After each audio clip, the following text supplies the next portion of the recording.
Thank you, Tim, and thanks for the invite to speak again. Just start with a disclaimer. Obviously, anything I'm talking about today is more in reference to how we think about things from our fund's point of view, rather than giving you a buy or sell recommendations. It's purely just giving you insights into how Perennial manages money. We can probably skip over this slide, just shows you we've won several awards in small and micro caps. This slide I want to spend a bit of time on, and what I want to point out is the market is inherently cyclical.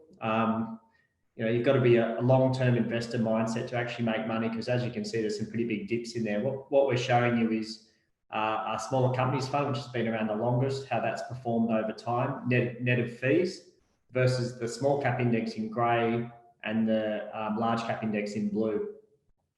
So obviously, there's been a lot of challenges thrown at the market, and obviously COVID is fresh in everyone's mind, and that created a very big sell-off. And we were no different, as you can see in our sell-off in our fund. But I guess what we see in each cycle is an opportunity, and the opportunity is always different. So at the bottom of the GFC's probably got the most similarities to what we saw last year. We started positioning towards the end of that for a cyclical recovery driven by government stimulus. So we did that again at the bottom of COVID. We positioned the portfolio for recovery trades and have done very well out of it. We also positioned in healthcare, resources, and even some lithium stocks. And actually, I noticed there's some presenters from both those sectors today. So I just encourage people to think that there's always some way to make money in the market. You've just got to spend the time and look for those sectors that are going to benefit from the current environment. So the way you made money last year, to Tim's point, in 2020, perhaps there's a different way to make money this year. It's very rare that you make money the same way in the next year. So we go to the next slide. This is informing our opinion at the moment, and this was a big driver for us going overweight cyclicals sort of mid last year, and it did very well for our fund. So we had both monetary stimulus, so the RBA cutting rates, but we had unprecedented fiscal stimulus from the Australian government. And I saw a stat just this morning that Australia has the third biggest percentage of fiscal stimulus after the US and Japan. So that's really interesting to us in the context of Australian economy holding up much better. So we're sort of wondering if now the risk is the government might start pulling back some of the stimulus, because perhaps the Australian economy doesn't need quite as much stimulus that it's got. So we're probably rotating out of some of the trades that have done really well, like retail sales. You would have seen Christmas was a bumper for most people, and we're starting to shift to other areas. So resources we think is really good because supply is tight and demand conditions globally are improving. So resources is an interesting sector, and I'll touch on that later. But also we were discussing just in our team meeting this morning that business to business may pick up, because business confidence was low most of last year.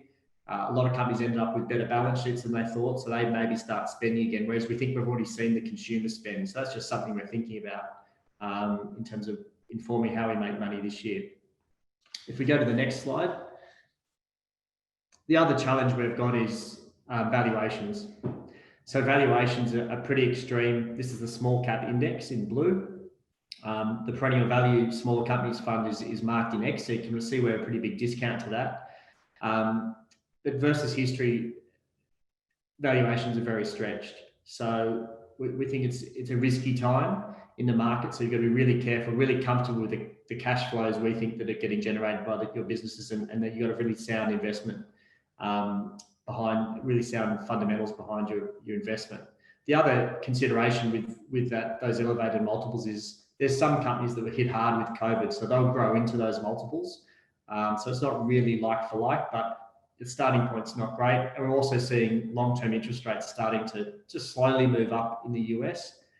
That will hit high growth companies because people are no longer waiting for earnings 10 and 20 years out. We're going to shift back to, which we haven't seen for a while, to more of a value style where 1, 2, and 3 year earnings become more important and more of a focus for investors. So we think that's an interesting backdrop for this year. We saw the back end of last year and so far this year, that shift of value stocks outperforming growth stocks is something to watch as well. But what's more important than any of that is just buying good companies with good fundamentals and cash flow. If we go to the next slide, we've got a very big team. We look at all sectors in the market. So we've got healthcare experts, financial experts, tech experts, private company experts. So we do shift between sectors, and we think, Australian stock market's great for that. You think of an exposure, odds are you can find it. We're really excited about the amount of opportunities out there. And you can see on the next slide, we have a universe of about 900 companies that we can invest in. We're only looking to buy 60 to 70. So the Australian listed market is very healthy. Tim mentioned the amount of IPOs that came last year. Yes, they were rushed, but there was some really good quality names that came through. We participated in some of them. We'd either been there as private investors or we participated in the IPO. So we think the quality is growing, the universe is growing, and that's really encouraging. Next slide, just a quick reminder that everyone spends a lot of time thinking about what they're going to buy, but it's equally important what you're going to sell. And just to give you one example on the next slide, Freedom Foods is a company, we really like the product. We thought there were some good fundamentals. And on the next slide, you can see there, we actually crunched the numbers, had some concerns, weren't getting the right answers back from management. So we sold that in February, in the reporting season.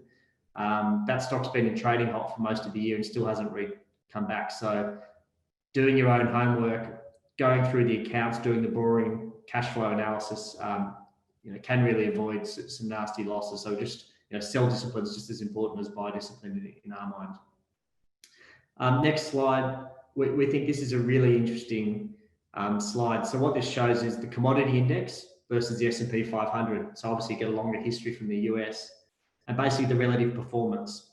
So the peaks in this chart is when commodities are outperforming equities or the broader equity market. And as you can see, there's been a very long decline of commodity names versus the broader equity market.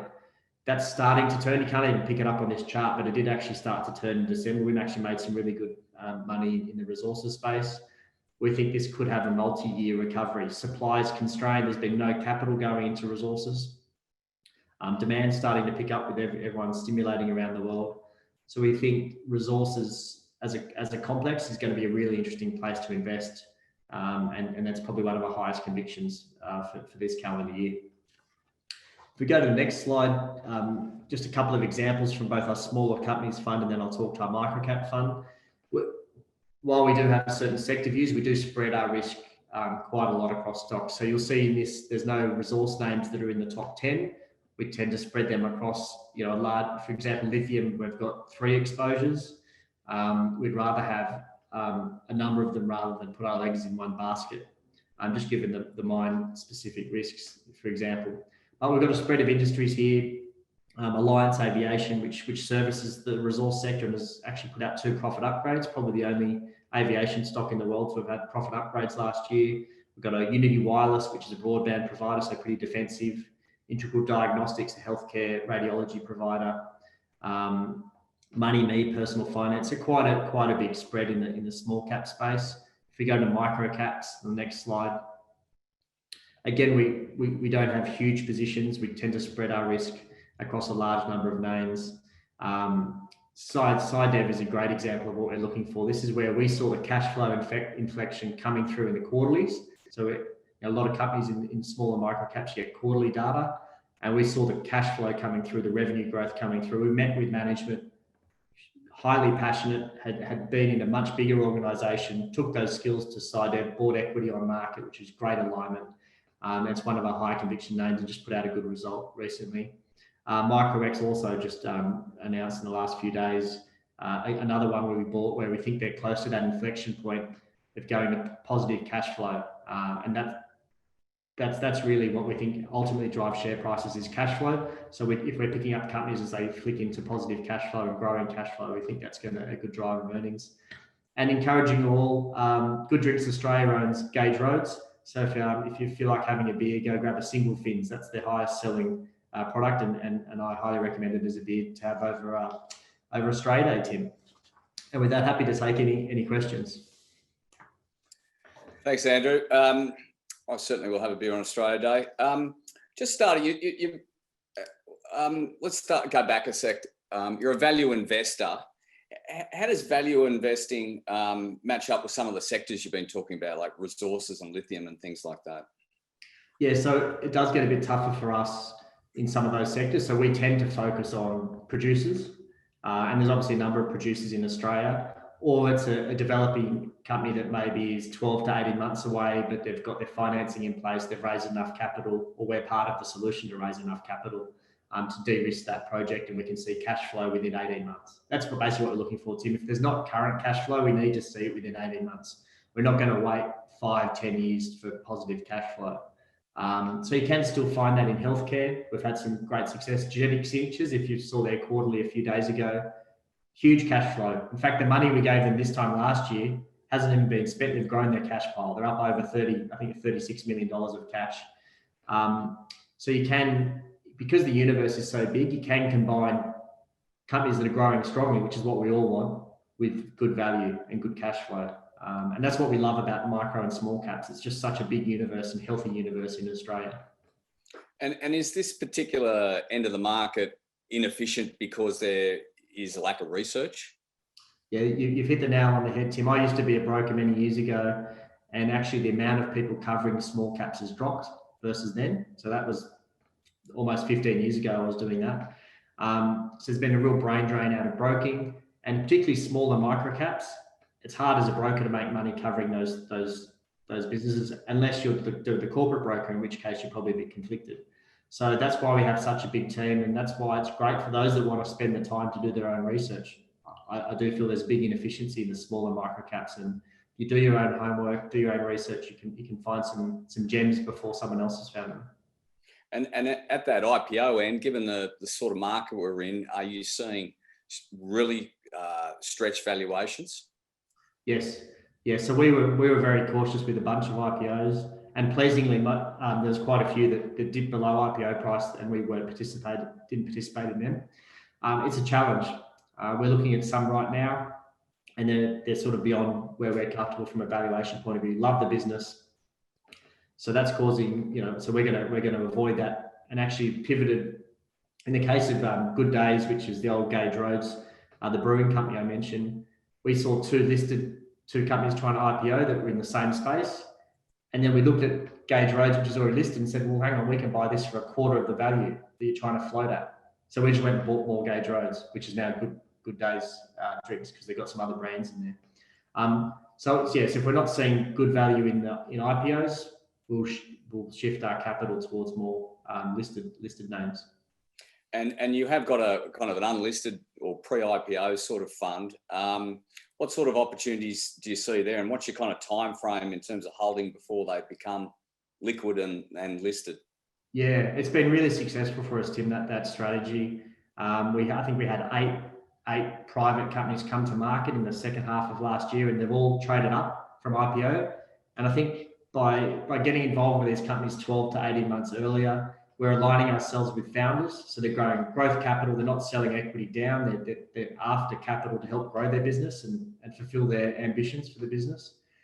So when they come to IPO, we can help align that with good valuation. We add to our investment at IPO, so we want a good valuation.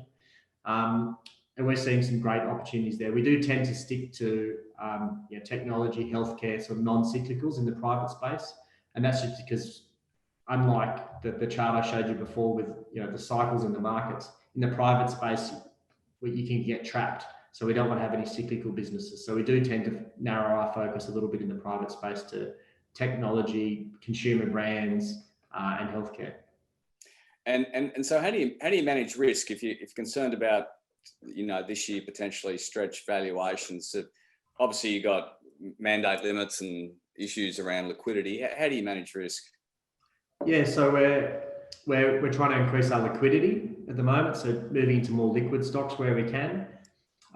We've put some put options on the market, Tim, so we do have some protection if the market falls, but that's only, to your point with mandate limits, it's only going to be a bit of a cushioning impact. And we're probably doubling down on our valuation discipline. So as the market's pushing valuations up this way, we're actually forcing our valuations down the other way. So we're probably doubling down on that valuation discipline. And Andrew, just potentially too early, but it's okay. Sorry, what was that? Potentially we're doing that too early. Like, this market could obviously keep running and valuations keep going, but our history informs us that being conservative and going the other way is probably prudent at the moment. Yeah, we're certainly seeing stocks kind of have a 10-year movement overnight sometimes. And finally, you know, I know it's difficult to predict what's ahead, but what worries you? I think the market's dealing with something I haven't seen for a while, which is inflation. Now, whether that's maybe another year from now, but you know, a lot of investors who are in the market now haven't seen an environment with inflation, and you know, even people in my team haven't had to deal with a reasonable level of inflation. I think there's a strong chance that we start getting inflation through the system again. That can be great for some companies, but there's other business models that are weak, that don't have any pricing power. They can't pass on that inflation. Their margins get squeezed, their share prices come under pressure. So that's something that we're sort of going to focus on in reporting season, the pricing power of all the companies that we're involved with, and probably start to move away from those that don't have pricing power. So that would be a concern that's not priced in. Inflation expectations in the US are going up, but it doesn't seem to be going into you know, mainstream press or anything yet. And I think that could even be 12 months away, but something we're starting to think about now.